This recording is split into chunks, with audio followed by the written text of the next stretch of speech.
Hello, good morning or good afternoon, everyone. Thank you so much for joining us. We still have a few participants joining, but we'll start the webinar and they will pick up um, when they manage to join in. And today in this webinar, we'll be talking about global philanthropy transparency and accountability. My name is Anna Pinho. I'm WING's Knowledge Management Coordinator, and I'll be facilitating the webinar today. Just before we start, I must tell you that you are being recorded and that the webinar will be posted on WING's YouTube channel and WING's website. Also, just a few tips about using WebEx. If you lose your internet connection, don't panic. You just reconnect using the link I mailed you. If you need any help or you have any questions, you can use the chat box on the right-hand side and send a message to everyone or just to myself. You can also adjust and test your audio settings using the menu at the top of the screen. And all of you will be muted automatically just to avoid background noise. A little bit about WINGS. And we are a global network of over 150 associations and support organizations in over 50 countries around the world. And our mission is to strengthen, promote, and provide leadership in the philanthropic sector. And a big part of our programs are related to knowledge and sharing knowledge and information, and this webinar is a part of them. And we're also working heavily on transparency and accountability with our members around the world. We've done a global consultation between 2012 and 2013 to deepen the understanding and practice of transparency and accountability in international philanthropy. We hosted 3 regional meetings, one in Cairo, one in Johannesburg, and one in Colombia. And with the results from these meetings, we'll produce a toolkit that will be launched in September. We had over 100 participants in these meetings, and they suggested practical steps that informed the production of this toolkit. And one of our speakers today, Carolina Suarez, was at one of these meetings in Colombia, and the others have helped us by providing information and products that their own organizations have produced on the topic. So today we'll be talking to us, Janet Camarena, Director and Glasspockets Manager at the Foundation Center, and Carolina Suarez, she's Executive Director of AFE Colombia and WING's board member, and Natasha Ibbotson, she's Legal Affairs Officer at the European Foundation Center, and whose principles of accountability hugely informed our regional meetings. So, I'll unmute Carolina now.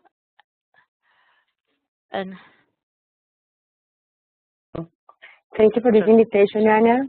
Once again, for me, it is a pleasure to share this webinar with Janet and Natasha, who represent the Foundation Center and the European Center, 2 institutions leaders in this issue that carries today transparency and accountability in foundations.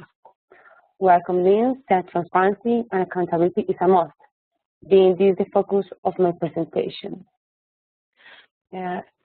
Yes, a little bit about us. The Association of Corporate Foundations, AFE, is an entity that currently gathers 56 corporate, family, and independent foundations. As you see in the pie, most of them are corporate foundations.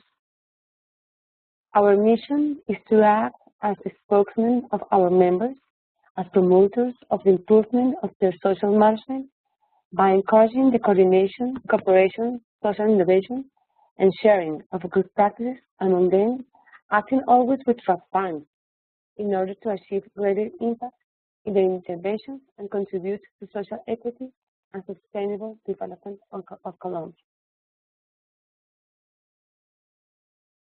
Promoting transparency and accountability is one of our central axes.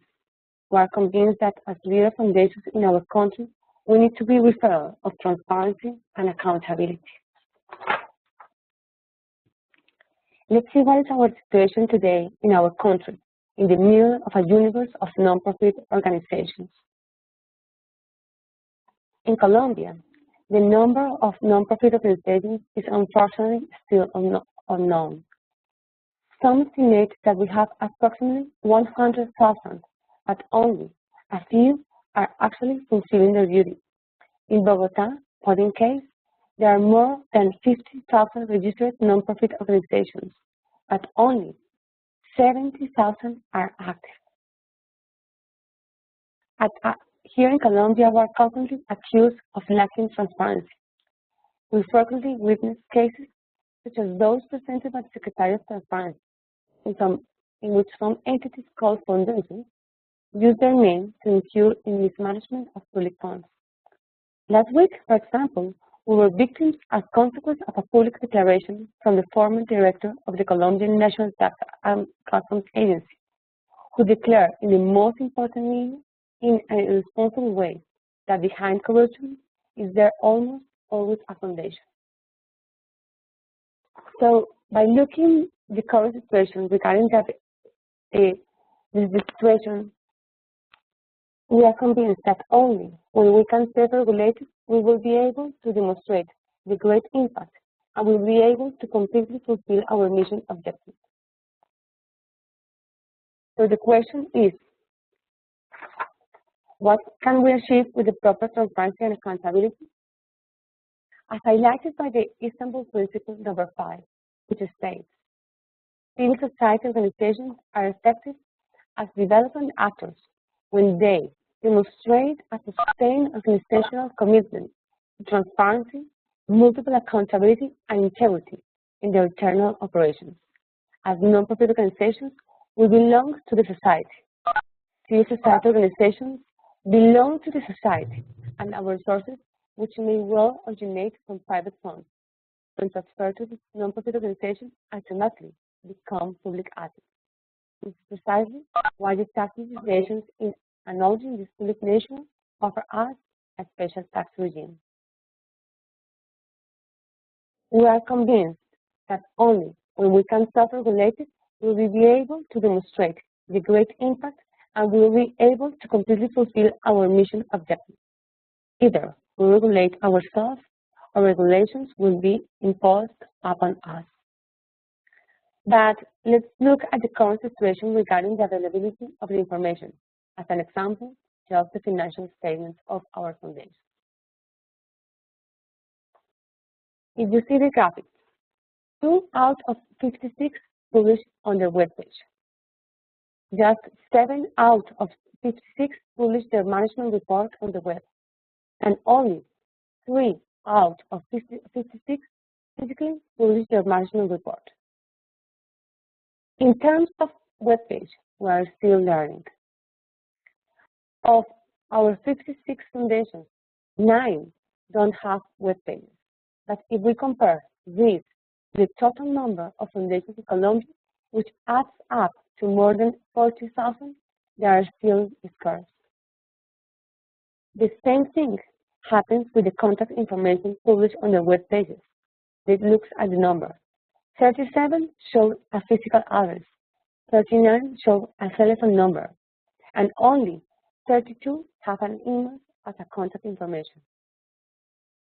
We are aware that change began with us. Self-regulation and transparency are tools that help us demonstrate the impact of our social change. We decided to do it seriously. In Colombia, the initiatives for the promotion of transparency and accountability are worth nothing and are mostly driven by the Colombian Confederation of NGOs and related organizations. One of the most important initiatives is the regional initiative Rendir Cuentas, which has been the support by the International Development Bank. However, it is evident that today's efforts are not enough to promote transparency within the NGOs and foundations in Colombia. In order to design a concrete and clear tool useful for promoting transparency and accountability, we began a pilot project in conjunction with 7 other foundations: Fundación Bolívar La Vivienda, Compartamos con Colombia, Fundación DIS, Dividiendo por Colombia, Fundación Lucas, Fundación Mario Santo Domingo, Fundación Promigas, and Fundación Santa Concha. Our collective objective is to: 1. Identify an appropriate and reliable method for measuring transparency and accountability. And 2, define a scaling plan in order to share the information with different stakeholders. In 4 words, why being transparent? It gives us legitimacy, strengthening the sector, protection, and trust. And it's quite similar to the Foundation Center principles. Why legitimacy? We manage private funds with public purposes, so accountability is an obligation. Also, corporate foundations are organizations that belong to the private sector. The resources are for public use as a consequence of the tax benefits we receive. We should be current with our social objectives, and we should be therefore transparent. We want to improve our relationship with our target audience, and we want a clear vision of the impact of the third sector is in the country's development. Second, why strengthening the sector? We want the third sector to grow and have greater credibility. We are interested in developing relationships, sharing experiences and learning, and promoting debates within an ethical framework. We are interested in improving what we are doing. We want to promote a community that shares the best practices. We want to see ourselves as a stronger sector, establish our impact as a group in terms of the country's development, and continue growing in an articulated manner. Third, protection. We want to move forward and have access to digitalization tools to self-regulate in order to distance ourselves from organizations that take advantage of the lack of control. We do this in order to identify internal improvement opportunities, going with this separates us from the organizations that exist, yet have not true social interest. Finally, but not less important, trust. We want to be seen as organizations that work professionally and reach their goals. We want to consolidate the third sector in Colombia. The foundation sector is clean and well managed. We want to improve public trust. We perform accountability exercises in order to generate trust in the community, our donors, the government, and the cooperation organisms. So, what indications did we explore in this process? Creating a national, regional, and global map was the most demanding process. Just to mention a few: Glasspockets, CMS indicators, Fundación Lealtad, Rendir Cuentas, and SDS. Through the analysis of different experiences and existing exercises, we reach our definition of transparency. Transparency is openness. Being transparent is being current with social development, with what we do and who we do it for. We wanted to make a simple, evolutionary, friendly, comprehensive, useful, universal, and comparable pilot. With this analysis, we identified 8 essential aspects in order to achieve the desired accountability and openness, which I briefly explain below. First, identification and contact. The user registers all updated information that allows interest groups to understand the organization, find it, and establish contact with it. Second, purpose. Review the organization's reason for being its main objective and vision of the future. Action. Describe the lines of work and programs developed by the organization in order to achieve its objectives. Government and control. Relevant information is registered with government and control entities guaranteeing proper operations in good practices. Policies. The major policies of the organization are selected: code of ethics, hiring, investment, and finance, etc. Finances. Information on the foundation's investment, operating expenses, and mission expenses are requested, as well as the disclosure of the financial statement. Staff and volunteering. The organization's work team is registered. Disclosure and measurement. Questions are asked about the methods used by the organizations to present its results, therefore indicating how the organizations operate. Today, we are at the pilot stage with 9 participants and 50 based NGOs supported by one of our foundations. Each one has committed to answering the 50 questions included in our online format. Once this process is complete, we will just adjust it and move on to the final scaling stage, with the objective of offering it to that complex universe we are sure is avid to find an easy guide for accountability.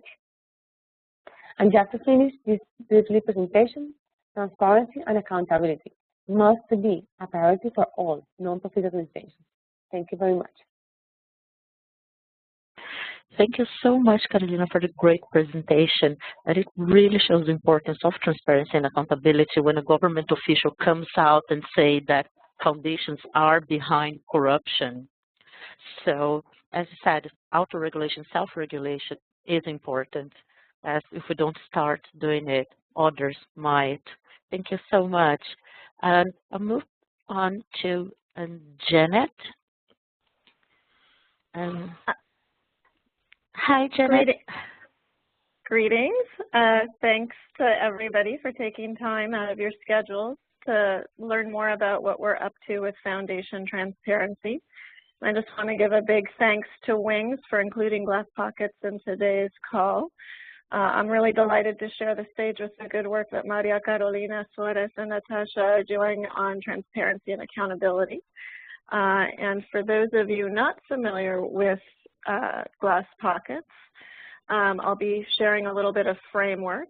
And Anna, are you, I'm trying to load the slides, but I don't see them up here. And I passed on to you the presenting power. So if you click on your name, on the tab with your name, yes. Okay, got it. Thank you.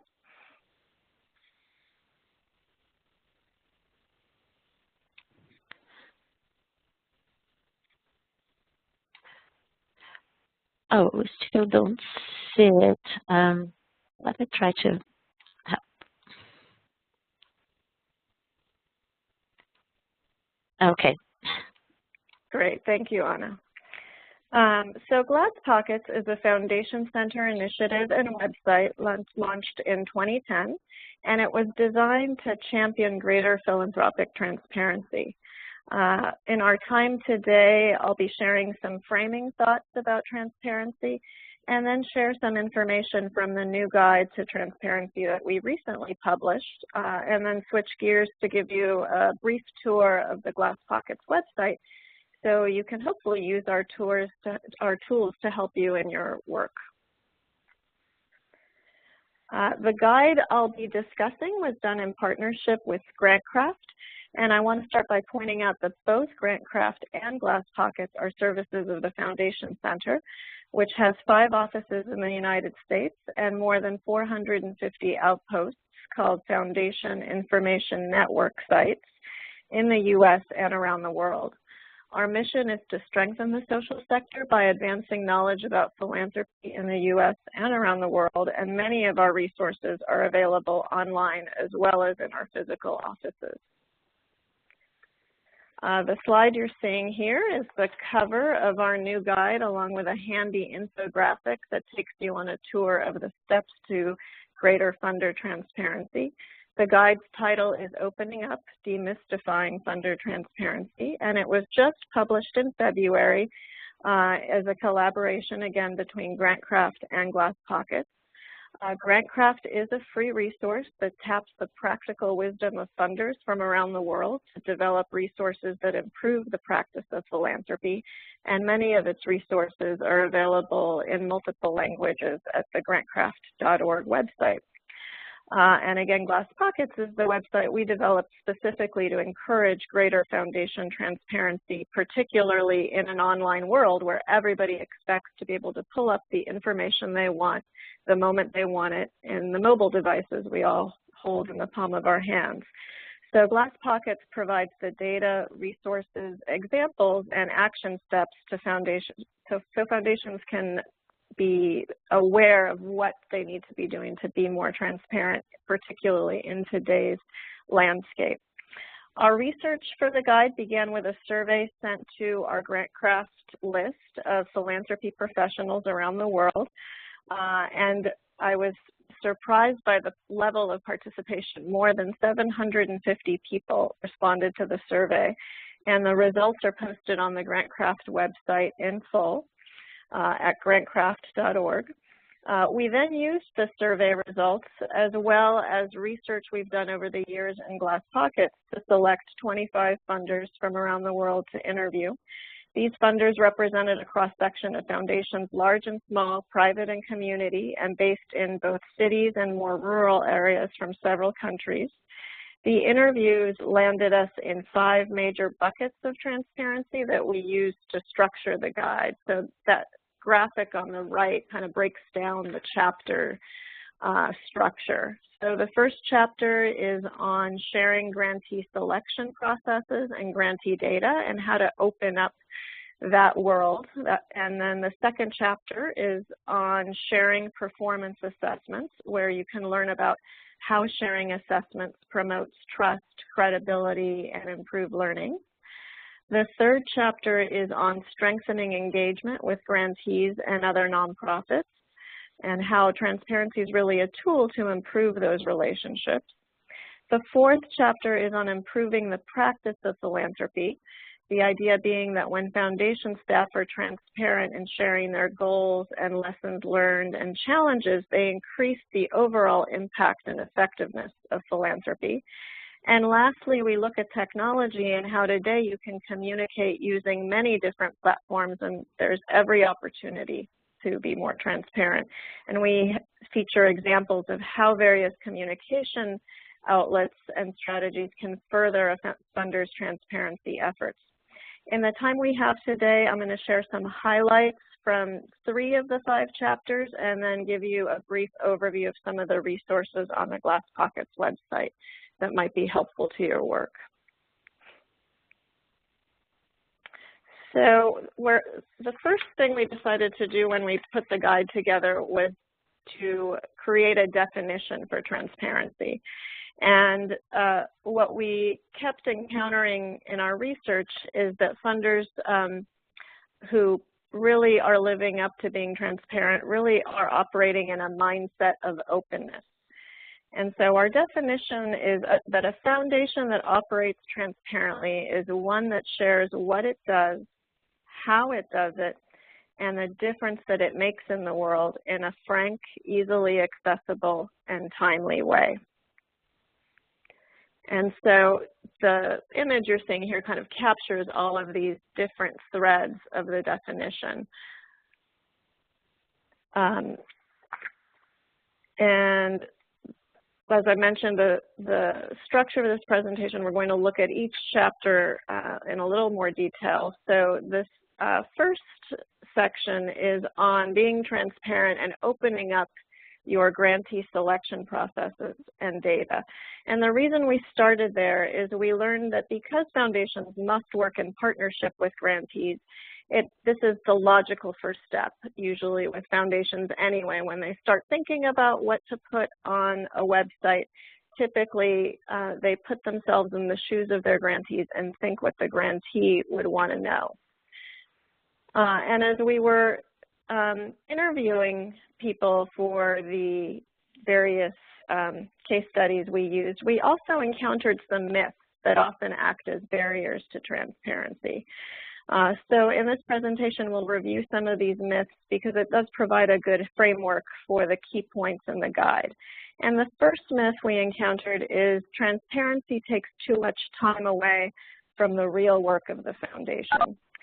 The reality here is that while transparency is part of a process that does require staff time and attention, echoed through the many case studies in the guide is the simple fact that one of the many benefits of transparency is that it actually creates efficiencies that in the end are net time savers over the long haul.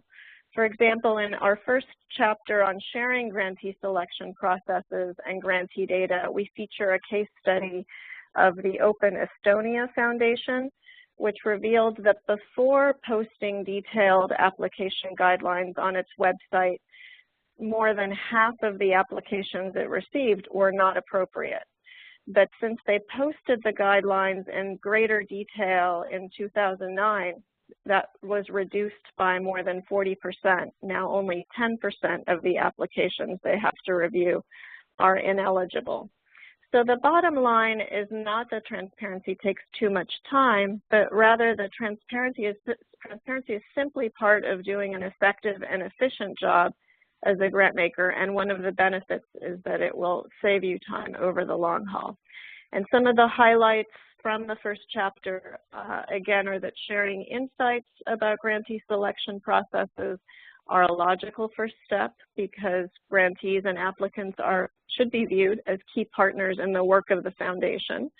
It shouldn't be viewed as a test, but rather giving your partner as much information so they can succeed. Providing this information is a relatively straightforward task, and making grantee selection processes easily available does provide immediate payoffs for both grantees and foundation staff, because it saves everybody time. So myth number one, that it takes too much time, is debunked. The other chapter I want to share with you is on sharing performance assessments, particularly because we hear a lot about outcomes and performance from funders these days, and how they emphasize their importance, particularly when it comes to nonprofits they support. And that brings us to myth number two, this idea that internal reports should stay internal forever, and that foundations have X files that nobody else but people inside the foundation should view. The reality here is that foundations spend a lot of time and money producing knowledge that helps them inform strategic direction, staff and board decisions, and guides the work of the foundation. But sadly, due mainly to a non-technological legacy, these valuable documents and knowledge never see the light of day outside the foundation. But as a result of the increasing awareness of the value of this data to others, along with the rapid pace of technology that can facilitate its sharing, several examples in the guide point to foundations that are going beyond their usual comfort zone and making internal reports available to the public. And they've reported many benefits from doing that, including improved relationships with grantees as well as their own funding peers. The second section in the guide on sharing performance assessments gives us various case studies. One compelling one I want to point out is from the Oak Foundation in Geneva, Switzerland, which had commissioned an internal report to review its work in the area of international human rights. When they reviewed the findings, they realized there was a lot in the feedback that they received from their stakeholders and grantees that could actually help their funding peers. And even though it included criticism of the way the foundation and the broader field was working, they did not shy away from bringing together all of their peers and distribute a copy of this internal report. And in so doing, it turns out that it really helped improve and move the whole field of international human rights forward, even if it was a little uncomfortable at first to share some of the feedback openly that they received. So to recap, in terms of sharing assessments, the benefits are it helps peer funders, grantees, and other stakeholders to learn from the results of big research and data-intensive investments, can be a catalyst for dialogue that builds knowledge and the potential to collaborate, and it also demonstrates trust and credibility of the sharing foundation as a partner to the whole sector. Rather than just drawing on the resources to others, it's viewed as a way to contribute. So myth number two is debunked.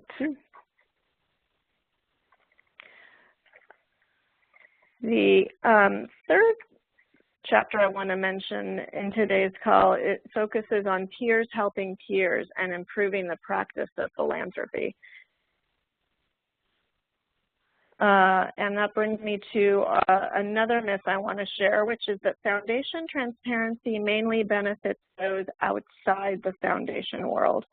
The reality here is that as we reviewed the guide's many funder examples, an irony emerges. Many times when funders set out to increase their transparency practices, they see it as a good deed they're doing that will benefit those outside the foundation and outside stakeholders. But once the new website is up and running, or their new searchable grants database is available, or the map, like the one you're seeing here, that visualizes their grants data is posted, they actually become aware of the value increased transparency has for themselves, for training new staff, for seeing themselves in the landscape in which they operate. And so this fourth section of the guide offers several examples of how transparency improves the practice of philanthropy and serves to actually make life easier for those who must make informed philanthropic decisions as part of their day-to-day work. The image you're seeing here is actually from a data visualization the Foundation Center developed on water access, sanitation, and hygiene funding, or washfunders.org, which is a publicly facing site that you can go and view. It was the result of foundations realizing there was no affinity group or transparency around which donors were supporting water issues globally. So they came to the Foundation Center because they needed transparency around grant making on this issue. And they realized they couldn't effectively accomplish what they wanted in the field of water access without knowing who all the players were and what their experience had been. And so washfunders.org was born in 2011 and continues to be used by donors regularly to this day. So a recap of some of these chapters' highlights is that sharing information with colleagues and contributing to shared knowledge bases prevents foundations from reinventing the wheel by learning what other funders are supporting in similar areas. It provides opportunities for foundations to meet and share knowledge, and helps foundations working in similar areas develop a shared understanding and metrics for grantees, which of course saves nonprofits time and energy, and contributes to a more transparent sector by making it easy for interested groups to learn about foundation work in one place. So myth number 3 is debunked. Now I'm going to switch gears and give you a brief overview of the tools on our Glasspockets website, which you're seeing here. Again, this is a Foundation Center initiative and a website that we launched about 4 years ago in 2010 to encourage greater philanthropic transparency. The name Glasspockets is owed to Russell Leffingwell, who was chair of the Carnegie Corporation during the 1950s, who under McCarthy-era congressional questioning said that the foundation should have glass pockets, because at the time there was no central place where anyone could go to learn about foundations, and this lack of transparency led to foundations being hauled in for questioning and accused of committing un-American acts. Very recently we relaunched the Glasspockets website with a fresh new design and enhanced tools and features that you're seeing here. And you can check out the tools at www.glasspockets.org. One of the most popular resources on the site is a free self-assessment tool called Who Has Glass Pockets, which is what you're seeing here. I hope you'll all use it to help you assess your own foundation's online transparency practices. The assessment form looks at 23 transparency and accountability indicators and also inventories communication channels. The indicators we selected were based on an inventory of thousands of foundation websites to see what current online transparency practices were like. And we also relied heavily on the definition of accountability provided by one of our Glasspockets partners, the One World Trust, which defines accountability as being made up of 4 elements, which are transparency, evaluation, complaint and response mechanisms, and participation. This led to our organizing the data into these 6 categories as outlined here on the slide. So in addition to very basic information, we look at grant-making information, governance policies, performance measurement, staffing policies, and financial information.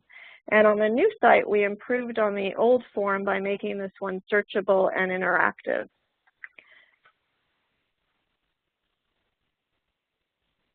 When you take the assessment and share it publicly, we give you a profile and a Glasspockets badge to put on your website. What you're seeing here is an example of what a profile looks like. This one is for the Blue Shield of California Foundation, but I want to mention we have profiles from all over the country and world. The green check marks indicate those that are providing that element. If there's a blue minus sign, it means they are not providing that particular element. Some look at this as a scorecard, though we deliberately steered clear of that, so we don't add up the check marks to give a score, since we didn't want that to become a barrier to participation or create a one-size-fits-all solution. The goal here is to give foundations a reason to make transparency a priority, feel less intimidated to share certain data when they see that their peers are already making it available, and then to not hold back from participating until they attain a certain score. In essence, we're meeting foundations where they are, so no one need feel excluded. So as a first step in creating a culture of transparency at foundations, we suggest our users begin by using this free transparency assessment tool to structure a conversation inside their foundations so they can deliberately think through what level of transparency makes sense to their foundation. In addition to serving as an assessment, all of the green links are actual links to those documents, so it also serves as a knowledge management tool, so you can see examples of how others present that information. When you participate, we add you to our heat map, which shows trends in what kinds of information is most and least commonly shared.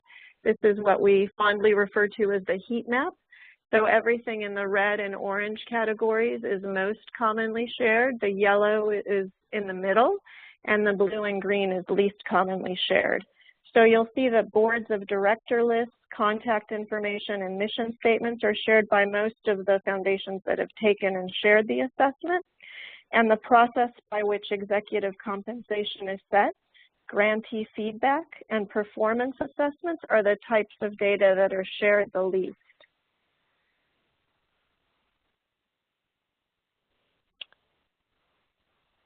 I also want to mention a couple of other tools on the Glasspockets website. One of our newer ones is the reporting commitment, which is an initiative aimed at developing more timely, accurate, and precise reporting on philanthropic dollars. The reporting commitment is currently advanced by 17 foundations in the United States to be more transparent in how they share their grant-making data. And it was launched in 2012, and it makes their grants data available in near real time, and then we put it on this map that's available to anybody to drill down and see the level of investment by participating foundations. There's three requirements to join the reporting commitment. The grant data must be shared at least quarterly, but most update more frequently than that. The grant data must include the details of the geographic area being served using the Foundation Center's geographic taxonomy called GeoTree. And three, the foundations must all report their data using the Foundation Center's reporting standard called HGrant. The last tool I want to mention is an important one as well. It's called IssueLab, and it's a tool that serves as a knowledge base for the sector as a whole that allows the field to learn from its collective body of work. IssueLab provides free access to thousands of case studies, evaluations, white papers, and issue briefs addressing some of the world's most pressing social problems. So the next time your foundation issues a report or issue brief or internal document that you decide to share publicly, simply go to issuelab.org and share it. There's no charge for doing so, and it helps get the knowledge out there so that users don't have to visit thousands of different foundation websites to get the data they need, but they can just go to one-stop IssueLab and find them all. Oh, thank you so much, Janet, for the presentation and showing us everything you guys are doing on Glasspockets. It was very interesting to see the debunking myths, actually, because we keep hearing on the meetings the problems, the perceived obstacles to transparency and accountability. So it's definitely good to see that the benefits definitely outweigh these obstacles. Thank you. Thank you. I'll pass. And I'll pass over to Natasha from the European Foundation Center, who will be talking about their work on transparency and accountability. Natasha, Yep. Hello. So firstly, thank you for the opportunity to share some of the EFC's work today and also to learn from all of your experiences and ideas on this very important topic. So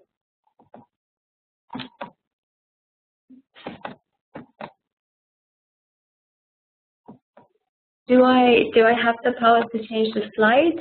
Sorry, I clicked.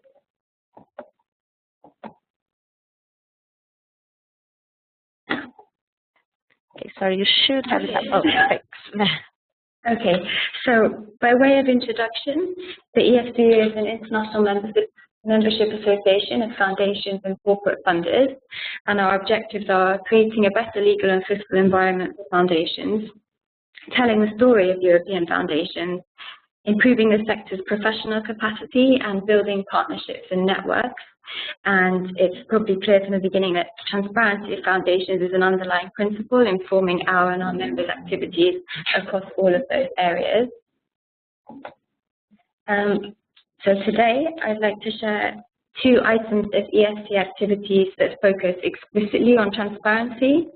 And the first one is a study undertaken in 2011 as a joint project of the EFC together with the Donors and Foundations Networks in Europe, DAFNE, which is a network of national associations of foundations. And the study set out to explore how the transparency of public benefit foundations in Europe is regulated, both in terms of the laws and also self-regulatory tools such as codes of conduct, codes of good practice. And although the study is now a few years old, it's still an interesting resource on transparency and philanthropy, and it provides a useful overview of the context for foundations' approaches to transparency in Europe. And secondly, I'd like to share with you some information about the EFC's own principles of good practice.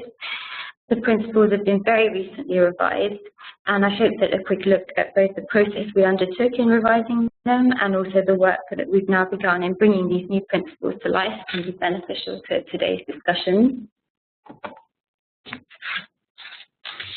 So the first part, the joint study on transparency and accountability regulation of public benefit foundations. The study mapped the laws in about 30 countries as they apply to transparency foundations, and it also mapped the self-regulatory tools being used by foundations in those countries. And these were mostly the codes of conduct developed by the national associations of foundations, the members of the DAFNE network, and also a few international codes such as the EFC's own principles. And just to note that for the purposes of this project, we did focus only on those tools designed specifically for foundations rather than other NPO forms. But of course, as we've seen, there's lots of broader tools out there. The study uses the data to explore the trends in foundation transparency regulation and self-regulation, the rationale for transparency, and also the relationship between regulation and self-regulation, and makes recommendations for, amongst other things, how the sector can enhance its use of self-regulatory tools. And the study is available on the EFC website, and I'll now run through a few core elements and findings of it. So why did EFC and DAFNE decide to undertake this study? It was felt that since the foundation sector's profile is increasing and its development, the other side of this is that foundations are and will be subject to greater scrutiny. Foundation structure can lead to that being perceived as at higher risk of financial abuse than other sectors. The tax benefits that foundations receive for their public benefit activities require some justification. And since foundations work to create change for the public good, they need to be answerable to the public. And finally, there is, of course, an element of enlightened self-interest. So not just to maintain, it's not just necessary to maintain public interest, but it's clear that this improves work and partnerships with all sorts of stakeholders. Oops, I skipped one. And here we see the perception of foundations that we all hope to avoid. So, as I said, the study mapped the laws governing transparency of foundations in 30 different countries in Europe, and the information was supplied by experts in the different countries. The mapping looked at the legislative areas affecting a foundation throughout the different stages of its life, from establishment through to dissolution, and of course its ongoing operations. So very briefly, some of the basic trends that the study identified is that in almost all countries in Europe, foundations are required to be entered in a register, and in most cases, at least the basic information in that register is publicly available. All countries require annual reporting to the relevant authorities by public benefit foundations. In the majority of countries, annual accounts and in many cases activity reports must be made publicly available. And most countries require foundations to have a governing board of at least 3 members. In all of the surveyed countries, there's a minimum level of external supervision over foundations, whether that's by the tax authority or also a specific supervisory agency. So this sets the context for considering how foundations are using self-regulation to enhance their transparency beyond what is legally required. So then in parallel to the legal mapping, the study mapped the self-regulatory tools for foundations, codes of conduct, principles of good practice. And again, it looked at different elements of those tools from the scope, whether they are for members of an association only, whether they are national or international, and the different areas of foundations operations that they cover. The key trends highlighted by the mapping of self-regulatory tools were that the tools are generally self-certified, that there's in most cases no active monitoring of compliance with a code that the foundation is signed up to, or no external certification procedure.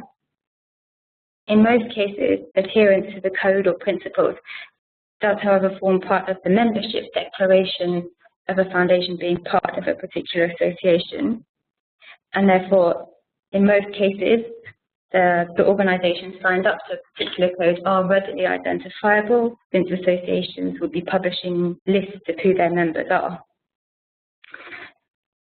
Areas of foundation activity covered in the majority of the code surveys included guidance on governance and management, going beyond what's required in the national legislation, guidance on the use of funds, often covering fiduciary principles, overhead spending, and rules on know your beneficiary, and issues of transparency and accountability towards beneficiaries.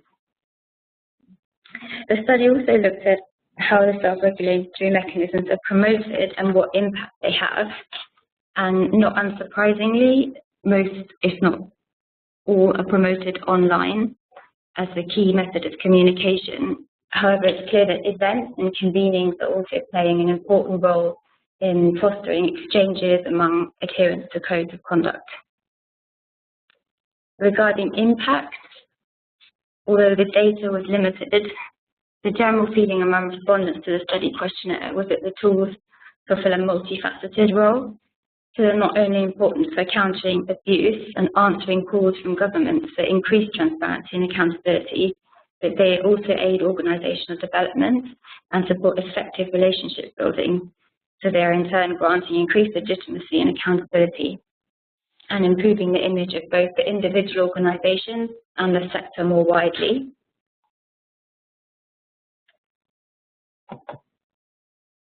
And just a map of the countries where the self-regulatory tools were surveyed.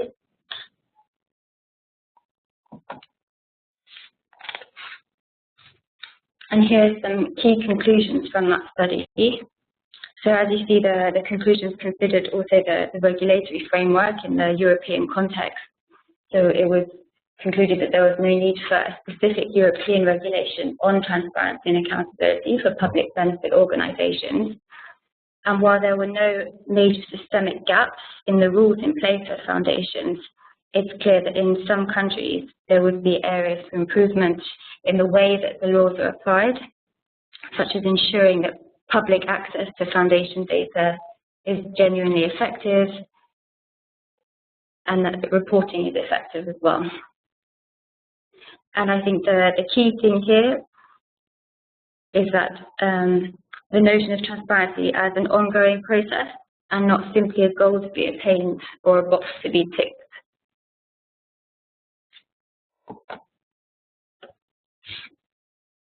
So the recommendations arising from the study were that there is a need for increased discussion and exchange on self-regulatory tools and their use, not just among foundations as noted here, but also between foundations and other stakeholders, including beneficiaries and even authorities.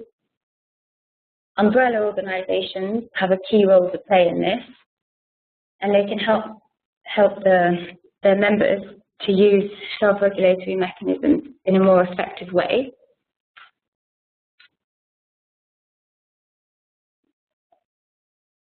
And one of the important points on the enhancement of self-regulatory tools would be making sure that these tools are regularly reviewed, providing guidelines as to how they can be effectively used, and helping to develop relevant indicators, and also identifying and sharing the benefits that such tools can bring internally and externally.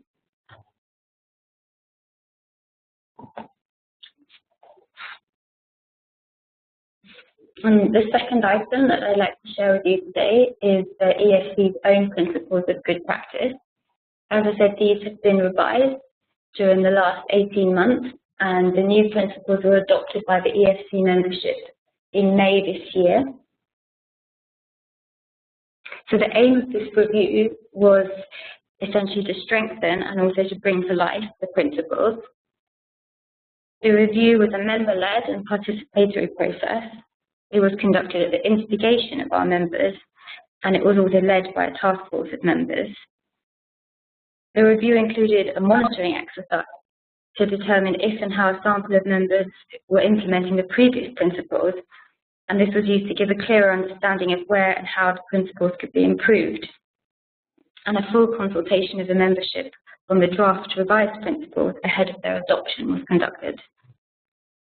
So the adoption of the principles is very recent, but as I will outline in a moment, work is underway towards facilitating their effective implementation. So these are the principles themselves. Independent governance, that there should be an identifiable and independent decision-making body, established principles and procedures. Sound management, Foundation promotes effective and prudent management, sustainable investment strategies, and the best use of resources for the public benefit. Transparency, the Foundation communicates its goals and the results of its work in a way that's digestible to its stakeholders. And accountability, the Foundation acts in a responsible and collaborative manner and accounts for its actions towards its stakeholders by being active in sharing knowledge and experiences. So the principles as shown here do appear to be very general. However, as I will outline in a moment, they're supplemented by concrete specifications and recommendations for implementation.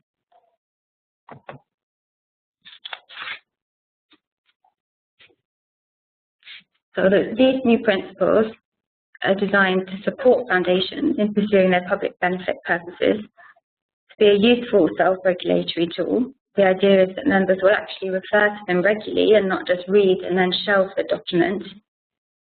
And of course, one of the challenges in developing a tool that's to be applied across an international membership made up of different organisations for different sizes and types and operating in different national contexts is the need for the principles to be widely relevant but not so broadly expressed that they become unclear or not useful. And I will explain in a moment the approach the EFC has taken to meeting this challenge.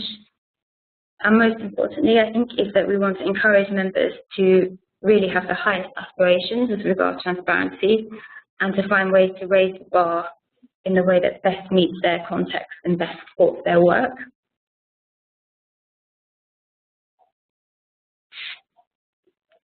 So how are the principles intended to be applied?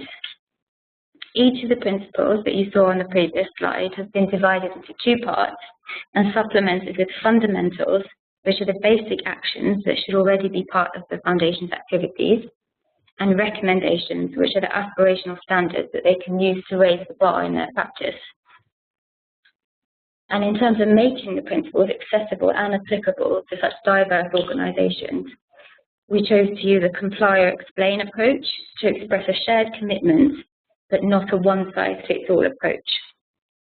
So to briefly explain, comply or explain, the idea is that the organisation should either comply with the fundamental principle outlined in the document or if they do not comply, that they can readily explain why they do not. The explain doesn't imply that a foundation will be required to justify its behaviour to the EFC or to another external body, but rather that it's ready to show in its specific circumstances why it can't comply with that specific item. To give an example, in certain national contexts, the dynamics of a family foundation and the nature of their board involvement may mean that an organisation does not meet all the elements of the independent governance principle in our document, but in such a case, using comply or explain would give leeway for them to continue using the rest of the document.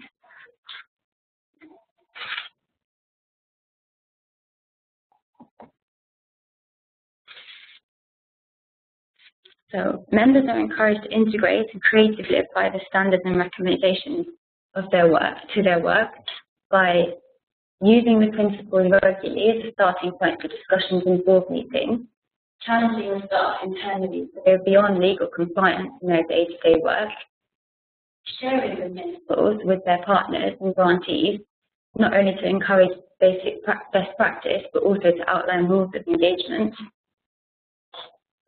communicate the Foundation's compliance with the principles on its website, and also to develop new aspirational indicators and to keep raising the bar. The EFC aims to support its members in doing this through a range of activities. For instance, the principles form the backbone of the EFC's professional development programme, which is structured to reflect that the principles be embedded in a Foundation's daily work. We're aiming to provide opportunities for members to come together to exchange not only best practices, but also concerns and challenges. And this has most recently taken the form of webinars, roundtables, and conference sessions, covering, amongst others, issues of managing risk, preventing abuse and misuse of resources, and also learning from grantees to improve programs and operations. As the adoption of the principles is very recent, and so a lot of the work is still to come. A key next step will be the collection of case studies of members and how they are using the principles that we hope will bring the document to life and inspire others to use it more regularly. And we want to continue ensuring that the principles are integrated into capacity building efforts to ensure that regular exchange happens.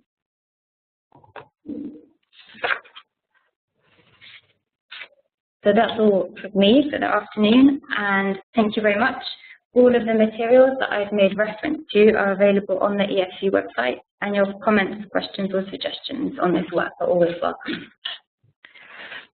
Thank you so much, Natasha, for the great presentation on the EFC's Principles of Accountability. That's one of the main documents we have on transparency and accountability in the sector. And it was very interesting to see how all of our presenters emphasize so much this participatory approach of not reinventing the wheel and calling their members and other organizations to participate on their transparency and accountability processes, and also on the online tools and how important they are to share this knowledge. Unfortunately, we're running out of time because we had great presentations today and we won't have much time for questions. So I'm asking all of you participants to do send me any questions you might have. You all have my email address and I can address them, send them to our presenters today. So thank you so much for attending the webinar. Thank you, Carolina, Natasha, and Janet for the wonderful presentations and for showing us the importance of transparency and accountability in the sector. Thank you so much, everyone. Thank you, Anna. Thank you. And I think we will continue in our next webinar once we launch the toolkit, the WINGS toolkit. So it would be great to talk about this issue in a month. Yeah, that's great. Thank you, Carolina. We will have webinar WINGS toolkit, as I mentioned now, in September. Thank you. Thank you, Natasha. Thank you. Thanks, Janet. I think Janet left. Yes, Anna left.